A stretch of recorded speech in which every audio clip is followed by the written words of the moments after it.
Böyüyür yavaş-yavaş, böyüyür yavaş-yavaş, nadinc böyüyüb, anası da deyib. Amma hörməti bilir, yəni o qədər də deyil.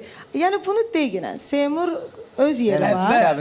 Sənə dəstək Sən həmişə Sən nə lazım? Bir dənə qəşəng yun çubuğu var, belə yekə. Onlar ağacından o qədər anam məni, həmin o yun çubuğu ilə. Yaxşı döyməyib, yaxşı döyməyib. Allaha and olsun, yun çubuğu ilə, heyva çubuğu ilə mən döyüb, naciz olmuşam da. Sabah boynu alırsan. Allah haqqı gün ortalar gündü kətdə qapını bağlayırdı ki, mən yatım da, çıxıb qaçıram. Yun çubuğu gətirin də bura. Gedirəm traktoristlərinlə yanında, dayanla, fırlanla, onların yanında əlim yağa batır, mazuta batır. Ona görə döyülürdü. Ona görə mən həmişə döyürdü ki, bəs qapını kilitləyirdin. Mən də qapının üstündən tullanırdım, keçirdim o tərəfə. Bunlar yatırdı, yuxuya verirdim.